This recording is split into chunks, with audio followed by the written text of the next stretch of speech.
order the Fargo School Board. Welcome to our guests. I would entertain a motion to approve the order of agenda with the HR addendum. So moved. Second. All in favor say aye. Aye. Opposed, same. Thank you. No one has signed up in the audience to speak. Is there anyone who did not sign up who wishes to speak? Okay. We will go to staff reports, and Laura Christensen is here from the FEA. Blue light means I'm on? Okay, there we go.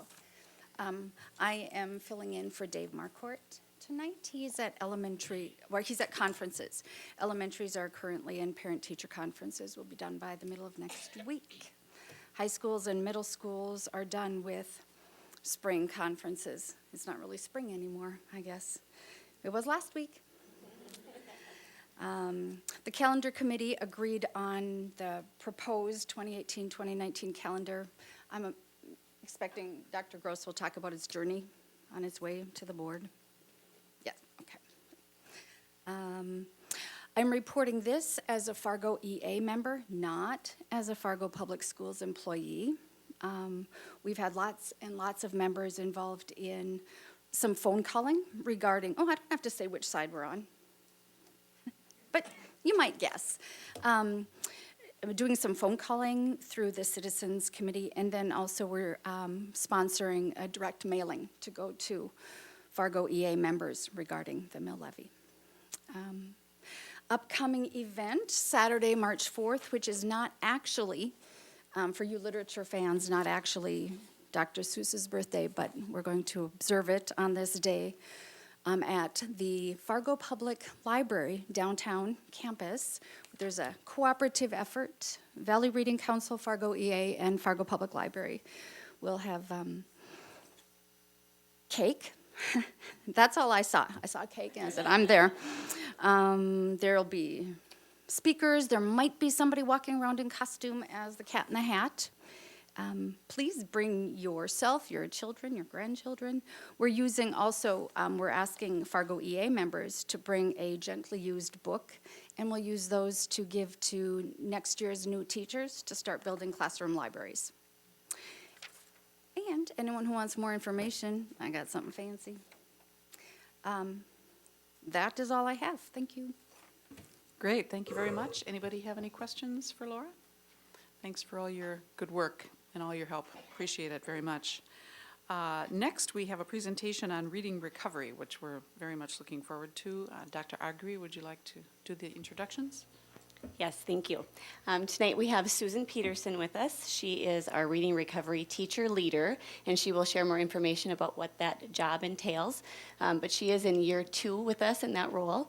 She is a Fargo Public Schools graduate, go Spartans, and she left us for a little while and explored some other opportunities, and then we were able to have Susan come back, and she's worked as a Reading Recovery teacher as well as a student performance strategist up at Longfellow, which may have been your elementary school possibly. Yes, it was. And now she is back and doing some really great things with early literacy, and she has some guests along tonight that she will introduce as she goes along with her information. So welcome, Susan. Hi, my name is Susan Peterson, as Dr. Agri said, and I'm the Reading Recovery Teacher Leader, which basically means that half of the day I work with students in reading recovery, and the other half of the day I work with teachers, doing some ongoing professional development for them, and training new reading recovery teachers, as well as working with a variety of teachers throughout the district and a variety of schools, providing professional development around literacy. So why reading recovery? Reading recovery is a proven intervention that changes performance in 12 to 20 weeks. And we have seen through many studies that if children don't catch up early with their literacy skills, it becomes much more difficult for them to do that. Children who fail to learn to read adequately are those that will become underemployed as adults and may not likely reach their fullest potential. And there are many studies out there that show a correlation between reading inadequacy at 3rd and 4th grade and graduation rates and incarceration rates. So reading and early literacy is particularly important for not only us as educators, but also as our whole community. And reading recovery is important because we as reading recovery teachers are committed to changing performance of children in order to create cost and human benefit for those that are most likely to at risk for literacy failure. Reading recovery has been studied very much so over the last 30 years in the United States. And it's also been reviewed by the What Works Clearinghouse. That's a government organization that looks at literacy interventions and has found that through all of the research that reading recovery is effective with the lowest achieving first grade literacy learners. The most current study of reading recovery comes out of the Consortium for Policy Research and Education at the University of Pennsylvania. And it was as recent as March 2016. And truly the results are almost unparalleled in any study of educational innovations or educational interventions, in that it had a huge student group of 9,784 students across the United States. And what they did was they took matched pairs, so students who started out with the same scores on literacy measures, and some of the students got reading recovery in the first half of the year, and other students got interventions that were offered by their schools that were not reading recovery. So as you can see on the graph, the purple line is the students who received reading recovery in the fall and their literacy growth, and the green line is the students that received other interventions that the schools had to offer. Now on the next slide, I'm gonna show you the rest of the graph, but before I do that, I'll tell you a little bit about it. So in the middle of the graph, the purple line students, the ones who got reading recovery, finished their reading recovery, and then you'll see that they continue to make growth even after reading recovery. And the students in the green line then get reading recovery as an intervention, and you'll see how they do. So as you can see, those students that got reading recovery are now able to gain from their classroom instruction and their classroom interventions, and the green line students who are getting other interventions are now making really great strides with reading recovery. So reading recovery is a one-to-one intervention. Students get 30 minutes a day with a reading recovery teacher. But it's not the one-to-one that's the important part of reading recovery. It's that reading recovery's lessons are individualized to meet the unique needs of the students. So in every school, there are students who need that kind of highly responsive instruction in order to be successful. Reading recovery, because it's not a program, is truly an investment in teacher expertise. So reading recovery teachers, as they're trained, have a 1-year training program that they go through.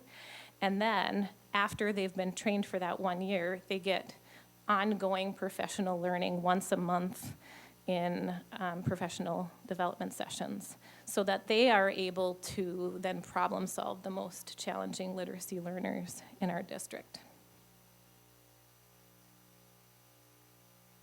So developing teacher expertise is an important part of reading recovery, and that is the role of the teacher leader, the position that I'm in. So I provide ongoing professional development for the trained reading recovery teachers, and provide instructional coaching for reading recovery teachers, as well as training new reading recovery teachers. And then I continue to work with students as well, so that I can have current and up-to-date knowledge that I can share with teachers. So reading recovery benefits not only the individual children that we serve, but it really benefits the whole school and the whole district, because reading recovery teachers are committed to also improving instruction. So they work closely with classroom teachers and with other stakeholders so that their knowledge that they have gained through their initial training and then their ongoing sessions seeps into classroom instruction. We have reading recovery teachers who are literacy coaches. Well, they're strategists, but they often act somewhat like a literacy coach. And our reading recovery teachers serve on task forces, MTSS teams, they're part of PLC teams, all to work together with classroom teachers to improve instruction. So reading recovery closes the achievement gap, and this is how we do it: by our intensive training and continued professional development, and then our individualized instruction. So the one-to-one individualized lessons for our lowest performing first grade, in collaboration with classroom teachers, parents, reading recovery colleagues, and myself as a teacher leader. So what is reading recovery exactly? It's one-to-one teaching, and it's a short-term intervention. So it lasts 12 to 20 weeks, and at maximum 20 weeks. And it's for our lowest achieving first grade students. Reading recovery teachers see 4 students each day, and that's half of their day. So in the other half of their day, they're working with small groups, or they're working as strategists and working in classrooms. So again, it's individualized, it's not a program, and the teaching framework was founded in New Zealand by Dr. Mari Clay. It's internationally used in New Zealand, Australia, Canada, England, and all over the United States. And it's been heavily studied over its 30 years. Reading recovery in Fargo, this is data from last year's children. So we had a total of 145 children in first grade of the 903 total students in first grade. 16% of first graders in Fargo Public Schools got reading recovery. And you can see the breakdown of the ethnic backgrounds and the English language learning population. So again, closing the achievement gap, 1 in every 3 students who get reading recovery are minority students, and 15% are English learners.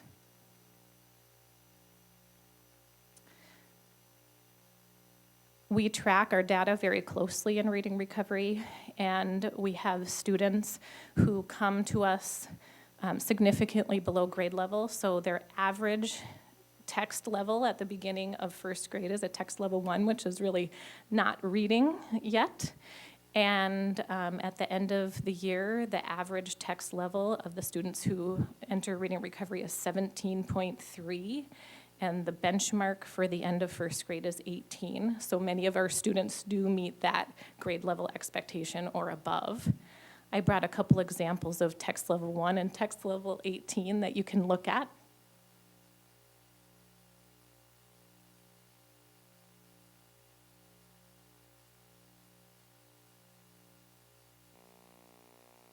At the end of our reading recovery series, we ask parents what they think of reading recovery through a survey. And I just put some of the words up that were the most common words in the parent surveys. The first one being, and most important one, I saw it pretty much on every survey that came through, was that it builds confidence in their children, that they see that their children now enjoy reading, they believe in themselves, they see themselves as readers, they're more able to comprehend and more fluent in their reading. So I have with me a special guest. Her name is Alicia, and her brother Elias is here too, and her mother. And Alicia began reading recovery at Lincoln this fall. And so I have a little video clip of her reading at the fall, and then just a little bit later. So this was one of the first books that Alicia read, and you can see the text up there. I can read to Mom, I can read to Dad. And as you notice, it's a pattern text. So it has that phrase, I can read too. And then you would look at the picture to see that who the child is reading to in the book. And here she is reading. But I also want to introduce her reading recovery teacher, who is here as well, Bonnie Hoy Thompson, who you're going to also see in the video. So.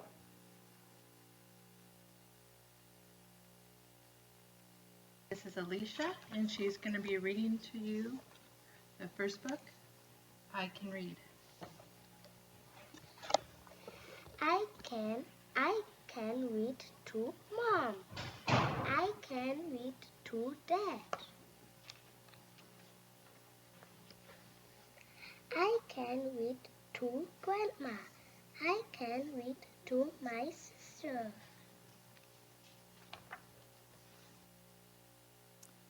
So now we'll take a look at 12 weeks later. So after 12 weeks of reading recovery, you can see the text looks a little different. There's a lot more words on the page. There's no pattern to it, and you can't get the information as much from the pictures of what the text is going to say. So here she is. This was in November.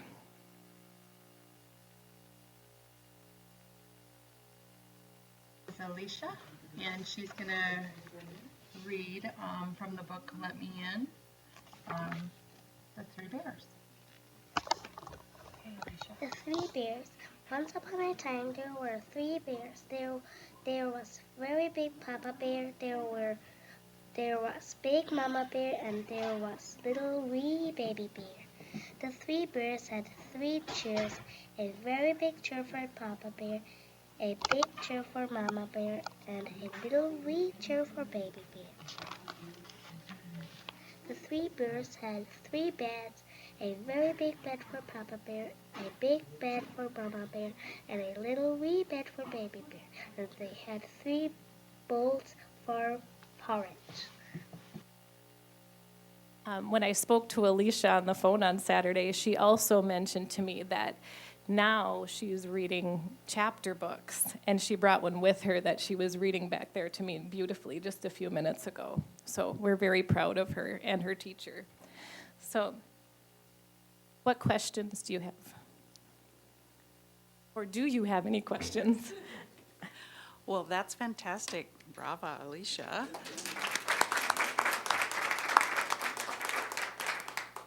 You read with such ease and flow. It was very impressive. So very nice. Anybody else have any questions? John? How long has this been being used in our district? Fargo Schools has had reading recovery for 17 years. So it's been around a long time. A few things. I have twin girls. They're 13 now, and I don't think they were both in reading recovery, but one was at Hawthorne. And I remember we had books similar to this, and I saw a big change. So a question, so congratulations. Good work, kids. Yeah, you're welcome. So my questions would be, remind me how this is funded. I can't remember from those few years ago, the funding. And then I'm just interested in, as far as our elementary schools, do we have reading recovery in every one of them? How many, I guess, even how many teachers do we have trained in reading recovery? I'll let Dr. Augrey answer that, or Yeah, Susan. about that. I'll take a stab at it, and then Susan can correct me. How it looks right now, it was a look-alike program. It's funded through Title I in our Title I buildings. So each year that dollar amount changes. So sometimes teachers are transitioned between buildings due to the budget that's given from the federal government with Title I. And then when Dr. Gross was doing my role as well as his, he worked to do a look-alike grant where we could support reading recovery in our non-title schools. So we do have it in all of our elementaries. However, as you know, as budgets change and our demographics change, Susan has worked with Stephen Duro, our data software analysis director, and we've talked about meeting our neediest kids. So with his magic wand, he's been able to do some assessments with our students to rank all of our kids in first grade in the spring, and then we look again in the fall. And we are moving teachers as our student needs are. We still have them in every school, but we are meeting kids where they are. We may have more students being served first semester. I think we had 2 sites this fall who did not have reading recovery first round, the first 20 weeks, but now we had a teacher move over for second semester based on student needs. And Susan, do you know how many trained teachers currently? Yep, we have 17 in our district, and we actually have one that didn't get it. Bennett was the only, just one that didn't, yes. But 17 teachers divided amongst the title and non-title buildings, but more are in the Title I buildings.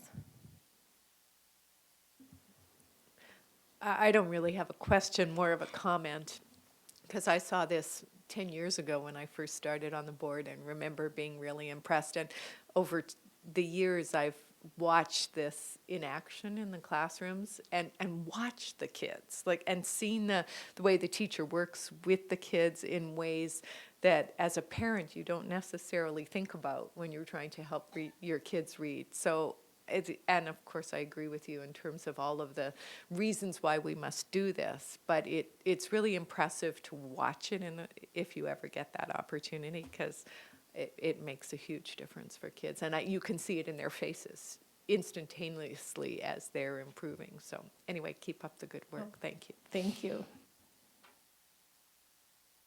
I would just add in that Susan has been just a great asset to our district and her vision. We know things don't happen as fast as we want them to, but she took, I don't know how many credits last year and traveled back and forth to South Dakota and has 2 little munchkins at home, and her husband's a principal in West Fargo, and she just forges ahead with a great vision.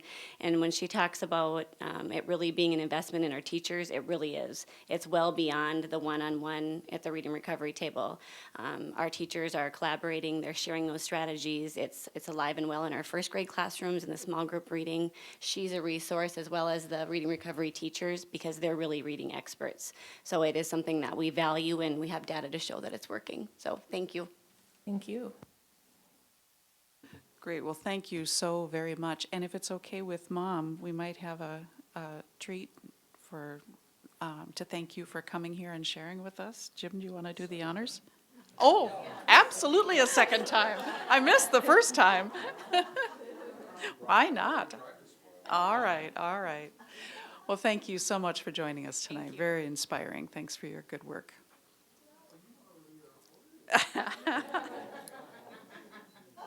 I love it. Okay, well, Brock, thanks for bringing the candy. You're a candy man. So, any candy coming our way from Bismarck? Want to share what they're cooking up? Yes, well, Madam President, members of the board, just a brief update. I did send to all the board members 2 pieces earlier today, I believe it was, might have been yesterday. One was the hearing schedule as crossover will wrap up today, and the legislature will be back in session bright and early tomorrow, so they'll be ready to roll. And so there are some bills being heard in committee starting tomorrow and through Friday. I also, then at the request of the GAC committee, went through our tracking list, which had 103 bills, I think, on it. Took out all those bills that were defeated on one side of the aisle or the other, either in the House or Senate, and then reduced that down. We currently have 66 bills that we're following, some of which we have definite positions on and others that we don't. So I did provide that for you with their status as well. And really, there's a lot of pieces that we work on with our legislature, with teaching and learning on the curricular side, with HR on the evaluation side. But in my world, there are 3 things that we're following closer than most. And those are 1361, which is the bill that passed the House and will be in the Senate, which is the 3% limitation on property tax bill. And so we'll be continuing to monitor that. 1357, which is a bill, that's the study on the deduction for the local deduct for public schools and the impact that has on us with our frozen mill levy. That passed the study and is in the Senate. 2272 is the bill which really has the implementation of Measure 2, as well as those items that will put back into place things like rapid enrollment grants and things of that nature. And then, of course, 1324 is the K-12 funding bill, and that is our current bill that we're staying on top of the most, I would guess. I would say in my office, and just watching the progress, and we talked about all of these when we were at the crossover breakfast. So those are items that we will renew our calls with West Fargo this Friday and talk about what, if any, strategies might change as those bills cross over. We may be getting some talking points to you on some of those bills if we feel that that's necessary for us to be more assertive than we may have been when the bills were initially introduced, and we'll just keep you posted on those as they happen. So with that, I can answer any questions you might have, but things will heat up probably starting next week, as they'll just get rolling tail end of this week. Great, thank you. Any questions, Jim? Brock, do you know what day they get the new budget forecast? No. Is it the 9th of March? Yeah, think, I read, right in well, that?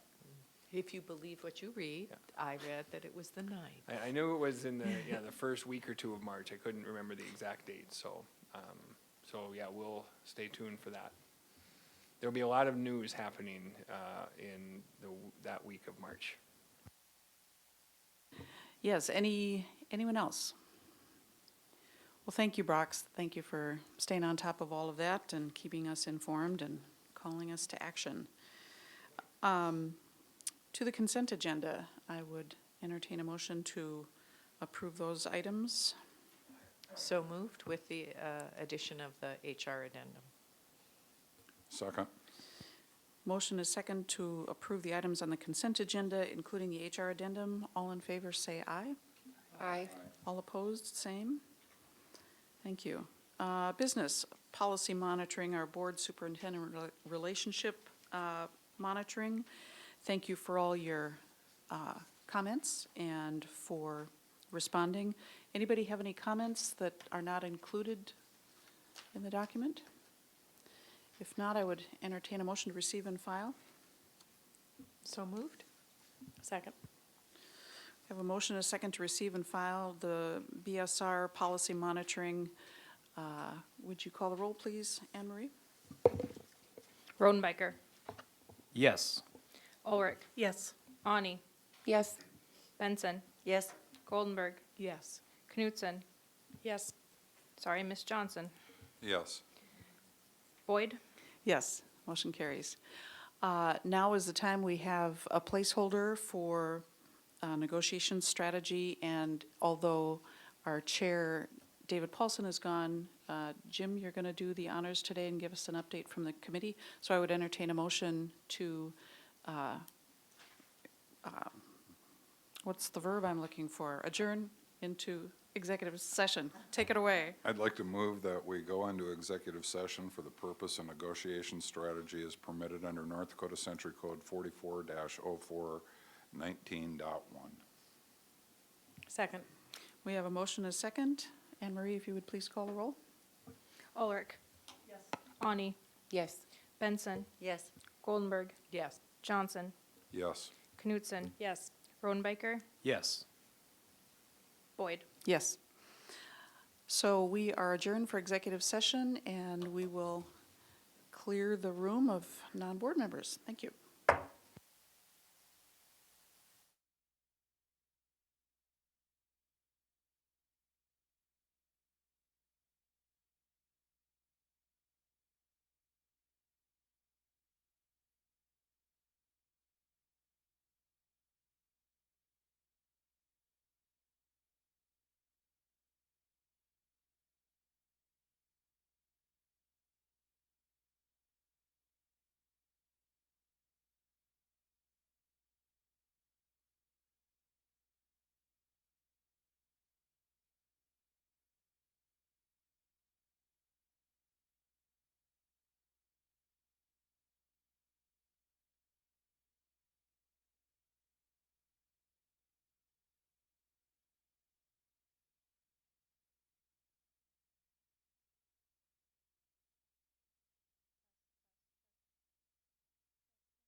We'll reconvene, thank you. We are up to board reports, and how about this time we start with Brandy? I really don't have a lot on my board report. I did meet with Fargo Youth Initiative and met with a few of the principals on some plans they have, and I guess we're just basically going forward with that. So until we meet with all of them, I really don't have anything. Thank you. Okay, sounds good. Christy? My only report is that I was in Bismarck last week. Yes, you were, and thank you. Thanks to everybody who went for the crossover breakfast. That was great. So, Brandy was there too, just duly noted. Okay, sorry, Dinah? I was not there, all the rest of you were, but I was in the warmth and enjoyed it very much. My only report is that we had a Board of Health meeting, nothing earth-shattering to report from that, so. Thank you, Dinah. You look tanned and fit. Jim? Planning's going to meet on March 10th. That is a change from our normal meeting date. So those of you on planning, put it down for March 10th at 7:30 a.m. Those of you that aren't on planning are certainly welcome to join us as well. I'll just share for David, the negotiations committee, as I said, is meeting next week. And I think everything else you already heard about that the committee's been involved with. Thank you. Rebecca? The Native American Commission meets Thursday at 5:30 at City Commission, in the City Commission chambers, so I will be at that meeting. And again, yes, thanks to everyone that was out in Bismarck. Did you get a cold during your vac? Yes. It is important that we're out there. We've heard that more than once, that the legislators like to see us out there. They probably like us out there more when we're in agreement than not. But at any rate, it's a good chance to build relationships, which is important. And our next meeting is March 21st at 7:30 a.m. But depending upon how the vote goes on March 7th, we might end up changing that. So we will see, because that might help us determine what we need to do in terms of some other bills to take some further action on. Communications Committee meeting, I attended that last week, governance this morning, and I am planning to attend the forum tomorrow evening, the public forum, as an observer, and I voted today. If people haven't voted, they are still able to vote early through tomorrow. Thank you. Thank you, Rebecca. Jennifer? Okay, so communications met, and we continued our discussion of the community focus group report. Our next meeting, we had to modify that date, so it's going to be the 31st over the noon hour. And our goal is to go through the big ideas that came through this focus group and narrow that down and hopefully incorporate a few moving forward into the strategic plan, our operational plan. And then Health Insurance Committee met this afternoon. The consultant from Gallagher was there. Funny. And just he presented some options, things that the committee will begin to talk about for the next plan year. And then telehealth will be on the next agenda for next month. That's it. Great, thank you. John, please. Thank you. Let me grab my notes here. Had a little bit more going on these past couple weeks than earlier this year. So Saturday, I was invited as member of the board to speak at the Rally for Transgender Youth at the Pride Center. I was able to share our non-discrimination policy there. We had students from the district who talked. We had parents of students from our district who talked. And one of those parents stopped me afterwards and let me know that she's very grateful for the sensitivity and acceptance and discretion that our district has shown to her and her family. So I'm glad I was there for that. Back on Thursday, the 23rd, I attended Representative Kramer's town hall, hoping to hear more about federal education policy, and it turned out not to be the environment for nuanced policy discussion. But I thank him for having that town hall, and I would look forward to similar events from our senators, Heitkamp and Hoeven. Back on Wednesday, the 22nd, the Cass County Career and Technical Education Center Board met. We're watching the legislature very closely as far as funding for that goes. And we also got a sneak peek at this really cool career planning guide that, this is West Fargo's, but we're working with them on this. And what I love about this is that it really makes clear that the career and technical education is light years away from VOTEC or shop class. And we have, through this partnership with Northern Cass, Central Cass, West Fargo, and Fargo, an amazing, astounding array of options for our students to start really seeing their options for their careers and their life and their continuing education once they graduate. And they've developed these programs that show pathways that you can start as early as, you know, middle and freshman year to start planning from everything from your health science to business management. Maybe you want to own a business, maybe you want to get your MBA at some point. This all shows how, with our existing coursework, you can get there. And Dr. Gross, I know we're working on something similar. Would you mind taking a minute to tell us what Fargo Public Schools is doing with this? As we move forward and use this as the foundation, we are actually looking at creating this in two different formats. One as the booklet that, for those who that is the best format for, may work, but also looking at making it electronic so that students, as they want to dig in a little bit deeper into one of the career pathways, they have the links that will lead them to those next pieces. To do that, we want to make sure that we engage all of the correct staff. So we're having conversations with our counselors because they are the ones who meet either with the parents or with the students as they begin to create that 4-year plan. And then each year at the high school, modify that as we move forward. So although the work and the one that we're sharing here is from West Fargo, we are using that as the foundation for our own piece. And we're hoping that by next school year, we'll have that in two formats, both in booklet and in a digital piece. Yeah, it's really cool. I'm really excited about this. I was in Bismarck. That was fantastic. I appreciate the time of all of the legislatures that both came to our events and that gave me time when I was up at the Capitol, and really appreciate the support of the ones that I was talking to. And I think that's it. Plan to be at those open forums tomorrow, 5:30 at South, Thursday, 6:30 at North, and looking forward to see our public out there. And vote. Thanks. Great, thank you, John.